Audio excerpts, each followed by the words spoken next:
I didn't walk into that conference room to fight. I walked in thinking I'd take the hit, keep my job, and figure the rest out later. You don't survive 5 years in a corporate jungle by being impulsive. You learn to smile through the humiliation, nod through the lies, and wait until the right person is in the room. That morning, I thought I'd be the one bleeding quietly behind the glass door. Turns out I was the only one walking out clean. Tom, my boss, had scheduled the meeting 3 days earlier, labeling it Performance Checkpoint. In our company, that's code for prepare your resume. I'd been around long enough to know the smell of corporate death when it drifts through the air vents. He didn't invite me directly either. HR did. A woman named Megan, whose emails always read like a yoga instructor, trying to mediate a hostage situation. Hey Grant, we'll be doing a quick sync on your Q2 objectives with Tom and Kayla. No big deal, just alignment. No big deal. That's how every ambush starts. Kayla was the new hire, young, confident, with a LinkedIn that read like a movie trailer. Ex-marketing genius, data whisperer, culture builder. She'd been here 6 weeks and already had her own corner desk. Mine was still a shared pod by the copy machine. She also laughed too loud at Tom's jokes and somehow always accidentally copied him on threads meant for me. By the time I arrived, they were already in the glass conference room. Through the wall, I could see Tom holding court, one hand on his hip, the other pointing at the monitor. Kayla was clicking through slides. My slides? I recognized the layout, the color palette, even the little gray footer I always added with version numbers. She hadn't even bothered to delete my initials. When I stepped in, HR smiled too warmly. Grant, great to see you. Let's keep this light, okay? Tom didn't look up from his notes. We're just doing a little temperature check. You've been here, 5 years? Time flies. That was his tone. Friendly knife, straight to the ribs. I sat down, opened my laptop, and saw the agenda. 5 bullet points. None of them mine. The first slide on the screen was labeled Initiative Ownership Transition. My name wasn't there. Kayla's was. Before we start, Tom said, finally glancing up, Kayla's been helping streamline the analytics process. She's made some amazing improvements already. Megan chimed in like a referee trying to sound neutral. And that's something we want to talk about, how to better align your work with evolving team goals.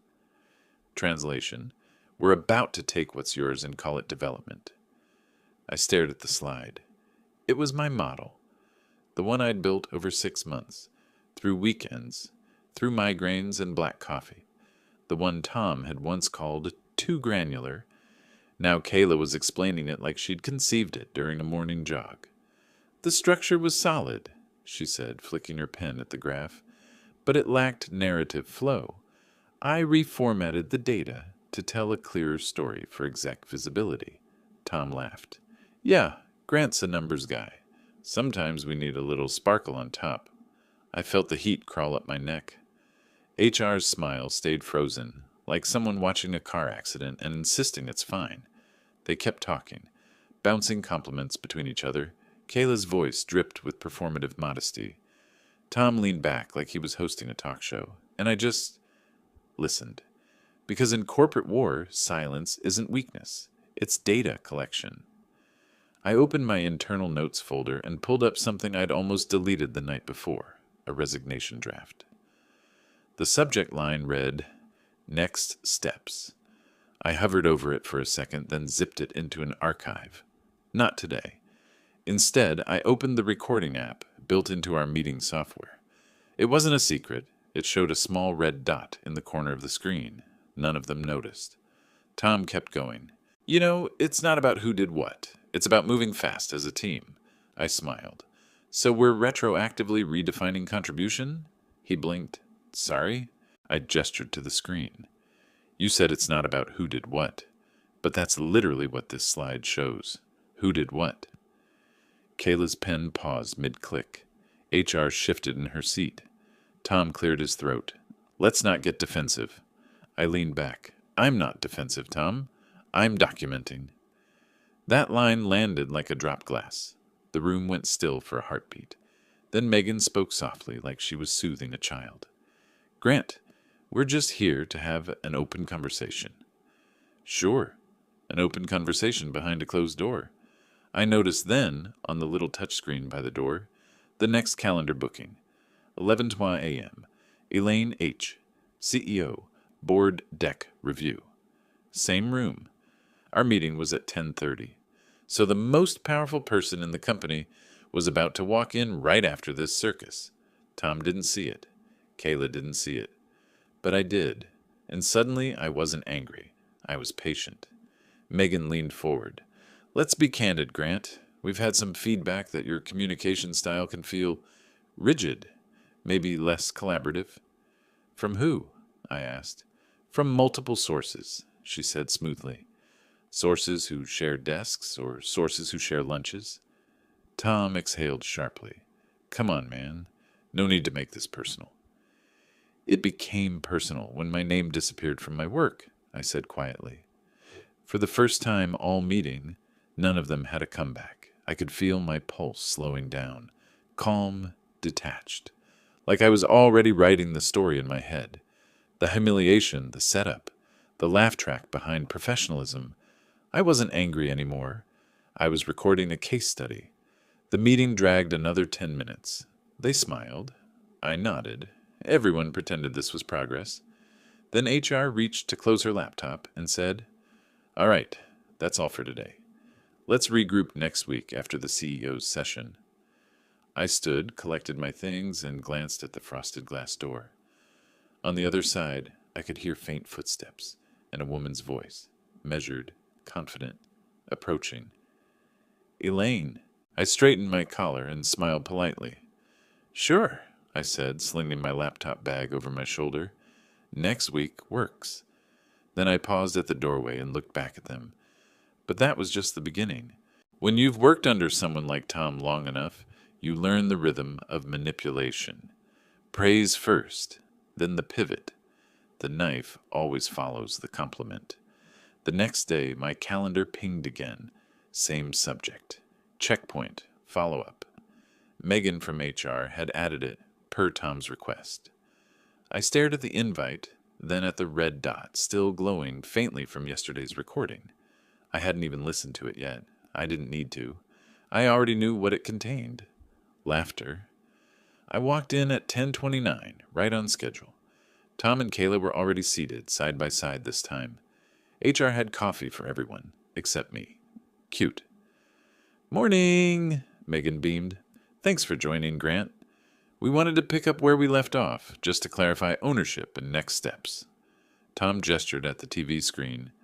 Kayla's been refining your original data model for executive review. Let's take a quick look. There it was again. My dashboard, repainted with new colors. The logic was identical, cell references the same. Even the title still carried my original naming pattern. Q funnel, Grant V3. She hadn't even changed it. Nice improvements, I said quietly. Kayla smiled without looking at me. Thanks. I tried to make it more accessible for leadership. Accessible, Tom repeated. Exactly. Sometimes we overcomplicate things when we're too deep in the weeds. Right. Megan folded her hands. So, Grant, how do you feel about this new direction? I looked straight at her. I feel like I'm attending my own funeral, and everyone forgot to bring flowers. Kayla laughed once, nervously. Tom didn't. That's dramatic, he said. No, I replied. Dramatic would be if I stood up and read the Slack thread where you told me to build this exact dashboard last quarter, the one you now call hers. Tom blinked. Megan's smile faltered. Grant, she started, we're not here to litigate credit. This is about teamwork. Teamwork, the favorite word of people who take without asking. I opened my laptop, the click of the hinge cutting through the air. I'd like to attach documentation of my work to the performance file then. For transparency. Megan hesitated. That's not really necessary. I'd prefer it, I interrupted. I'll just add it to the meeting notes. While they watched, I forwarded the email chain from 3 months ago to the meeting invite. The subject line read, Model Framework Draft, per Tom's outline. Inside, every comment, every instruction, every approval, Time stamped. Kayla's phone lit up on the table as the attachment arrived. Her smile collapsed into a thin line. Tom's jaw tightened. Grant, this isn't the spirit of collaboration. No, I said, this is the spirit of accuracy. The room felt smaller. The HVAC hummed too loud. Megan glanced toward the door like she wanted someone else to intervene. Tom tried again, switching tactics. Look, man, we're all just trying to elevate the team. Maybe you've been a little stuck in old habits. I met his gaze. And maybe you've been taking shortcuts through mine. For a moment, no one moved. Then Megan did her HR exhale, the deep cleansing one they teach you in workshops. Let's not get adversarial. We value you, Grant. We really do. Then why does it sound like you rehearsed this conversation without me? Her silence was the answer. Kayla shifted in her chair. Nobody rehearsed anything, she said too quickly. I opened my laptop wider and scrolled down to a screenshot I'd saved. Her Slack message from 2 nights before. Tom said we'll run my version for execs. Keep us out of it for now. I turned the screen toward her. You want to rephrase that? Her face drained of color. Tom jumped in. All right, enough. This is going nowhere. Actually, I said, it's going exactly where it needs to. I forwarded that screenshot too. Straight to the invite thread. No speech, no drama, just documentation. That was my micro-catharsis, a quiet click that said, I see you without a single raised voice. Tom stood up, pacing slightly. You're being insubordinate. Define insubordinate, I replied, keeping my tone level. Is it telling the truth or refusing to pretend? Megan tried to smooth it over. Let's take a breath. Everyone's under pressure. Tom ignored her. You know what, Grant? Maybe we need to consider if you're still a cultural fit. Kayla's been bringing fresh energy. Fresh energy, I cut in. Or recycled work. He leaned over the table, voice low. You want to play lawyer? Fine. You'll lose. I built this team. And I built the data that keeps your job alive, I said. For a long, tense second, nobody spoke. Then Kayla whispered something like, This is crazy, under her breath. Megan straightened. Okay, let's pause here. We can continue next week after reviewing materials. Next week? Tom said sharply. We need to close this today. She gave him a look, that HR look that says you're about to make this worse. We'll follow up, she repeated and gathered her papers. The meeting dissolved into awkward silence. Tom muttered something about realigning expectations. Kayla kept her eyes on her phone. I closed my laptop, calm now, too calm. I could hear my heartbeat in my ears, steady and quiet, the kind of calm you only get when anger burns clean. I stood. I'll wait for your summary, I said. As I walked toward the door, I saw the same calendar on the wall outside.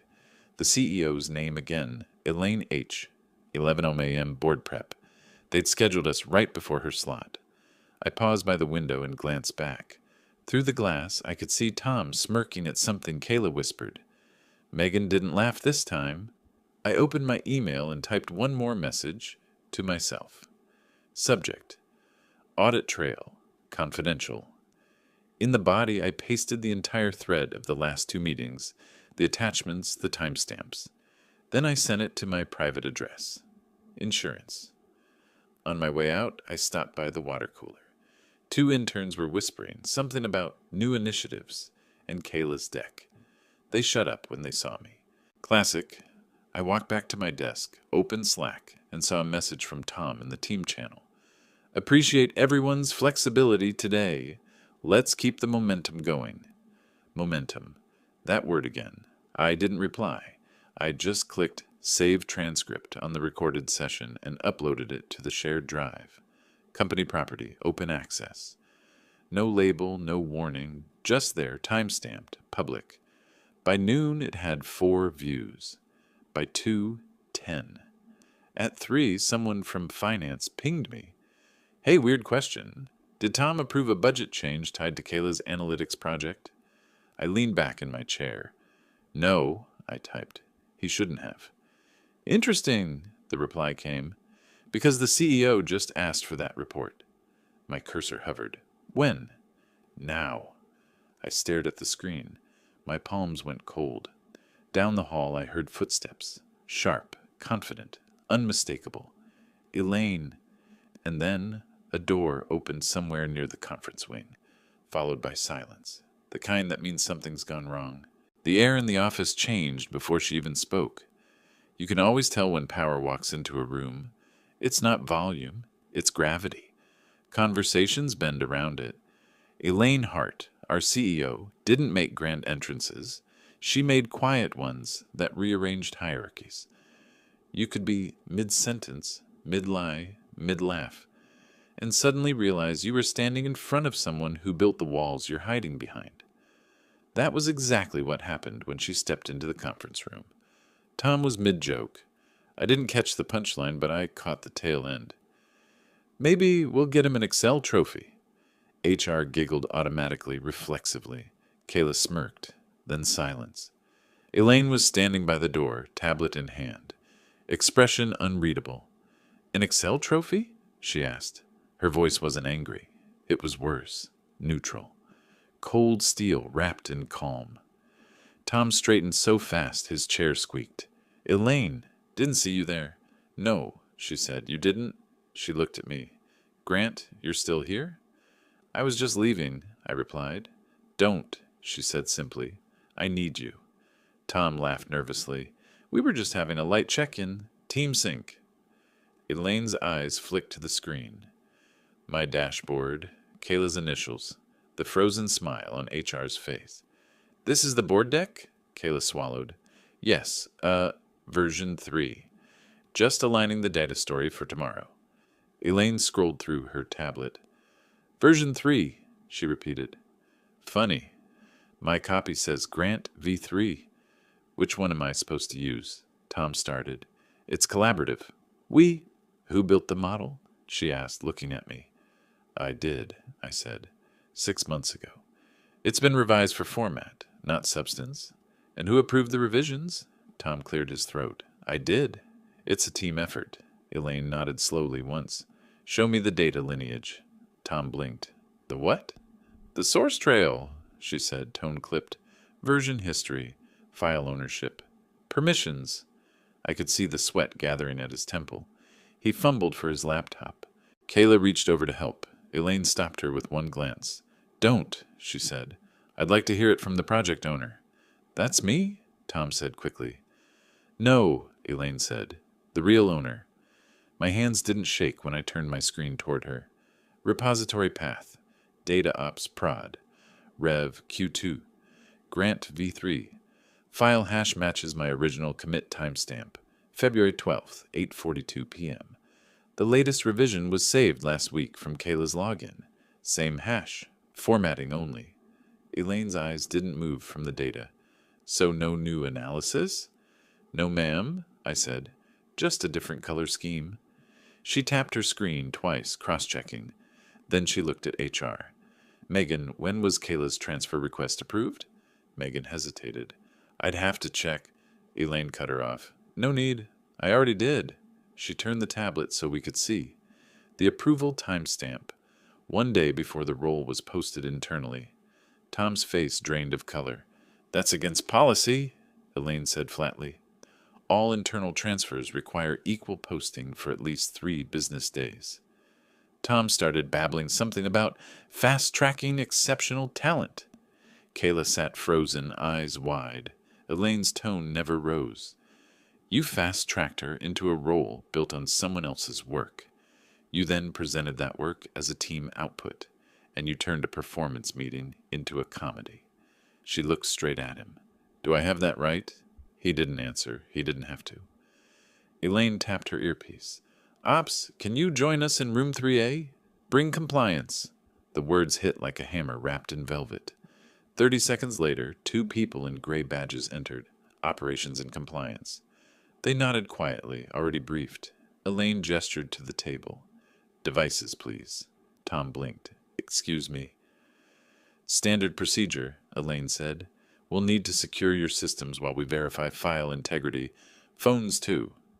Kayla fumbled with hers, hands trembling. Megan started to say something about confidentiality, but Elaine stopped her again. Yes, That's what I'm protecting. Tom finally found his voice. Elaine, this is a misunderstanding. Grant's overreacting. She didn't even look at him. Grant, can you step out for a moment? I hesitated. Sure. Wait in the hallway, she said. Don't leave the floor. I gathered my things. Tom avoided my eyes. Kayla looked like she might cry. Megan sat perfectly still, jaw tight. As I stepped into the hallway, I could still hear Elaine's voice, calm, controlled. Close the door, please. The latch clicked. I waited. 10 minutes. 15. 20. The door finally opened.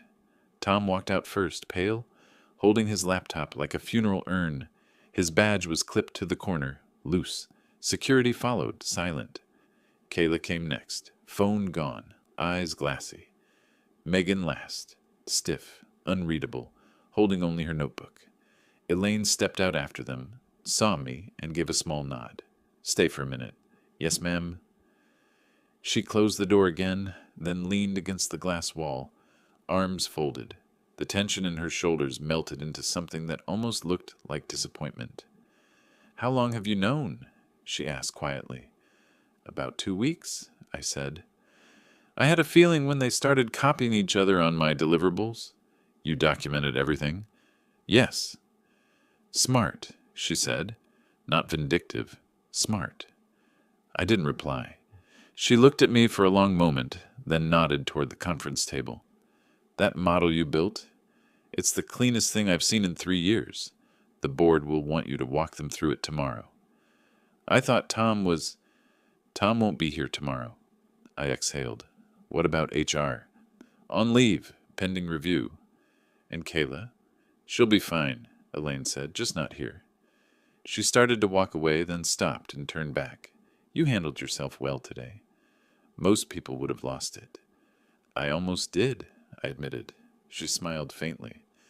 Next time you feel like recording a meeting, send me the link first. Then she was gone. I stood there alone in the empty hallway, the hum of the fluorescent lights louder than it should have been. Down the corridor, security badges clicked closed. I walked back to my desk. My phone buzzed once. An email from IT. Access privileges updated.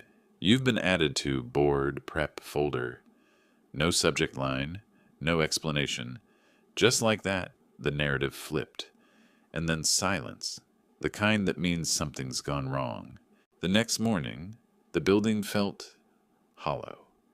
Corporate halls always do after a purge. Conversations were quieter, keyboards gentler, doors closing softer, as if everyone had suddenly remembered the walls have ears. Tom's office lights stayed off. HR's desk was empty. A half-finished latte fossilizing beside a pastel sticky note that said, "Gratitude is growth." Kayla's plant still sat on her window ledge, leaves bent toward sunlight that would never reach her again. I logged in at 7:58 a.m., out of habit. No one had asked me to come early. I just wanted the quiet. My Slack sidebar was chaos. 30 unread messages, a dozen pings from finance, and one message from Elaine's assistant. Board wants to start at 9:30. Elaine says use your deck. No pressure.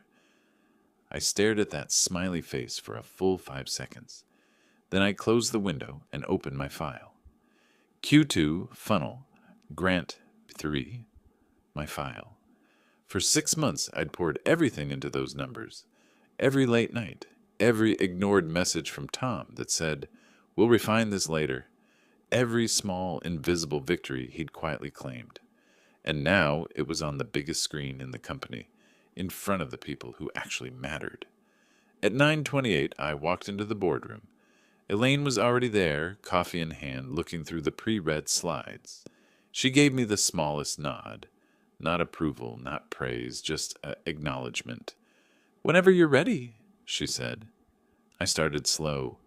No theater, no corporate buzzwords. Just truth, structured cleanly. Trends, projections, causes, outcomes. I didn't embellish. I didn't sell. I simply showed what was there. The kind of honesty that doesn't need defending. Halfway through, one of the board members interrupted. "This was your work?" Yes, sir, I said. He leaned back, nodding. You've got clarity, Grant. Keep it that way. Elaine didn't smile, but I caught the faintest shift at the corner of her mouth, something between pride and relief. By 10:15 it was done. No applause, no speeches, just nods, notes, and the soft shuffle of papers. Elaine gathered her things. Stay available this week, she said quietly. We'll need continuity leadership for analytics until further notice. Understood. Congratulations, she added, already turning away. I stood there for a moment after everyone left, staring at the empty chairs. The same room where I'd been humiliated 48 hours earlier now felt weightless. The ghost of yesterday's laughter had been replaced with silence. Not hostile, not fearful, just earned. Back at my desk, an email waited. Subject: Interim Assignment Confirmation. Body: Effective immediately, Grant Wells will serve as acting analytics lead, reporting directly to the CEO.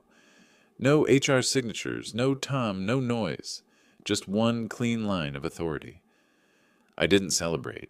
I didn't post about it. Didn't text anyone. I just leaned back in my chair and stared at the monitor until the cursor blinked itself into stillness. Then I opened another window, the resignation letter I'd drafted a week ago. I read it once, slowly. Every word felt like it belonged to a different man, one still trying to survive, not one who'd already outlasted the fire.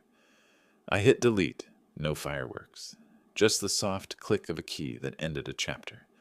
By lunch, people were whispering. Office gossip moves faster than memos. Tom's gone. HR's on review. Kayla's access revoked. Every rumor was half true and fully deserved. I spent the afternoon quietly cleaning my workspace, not because I was leaving, but because I finally wanted to stay. The drawer that used to hold backup flash drives now held nothing but air and order. Around 6 p.m., the office lights dimmed. Most people had gone home early, pretending not to notice the empty offices down the hall. I packed my bag, slung my jacket over my shoulder, and took one last look around. My phone buzzed once, a text from an unknown number. I'm sorry for how things went. I didn't know he was no name, but I didn't need one. Kayla. I stared at the message for a while, then typed 2 words, take care, and archived the chat. No anger, no victory lap, just the simple peace of not needing to explain.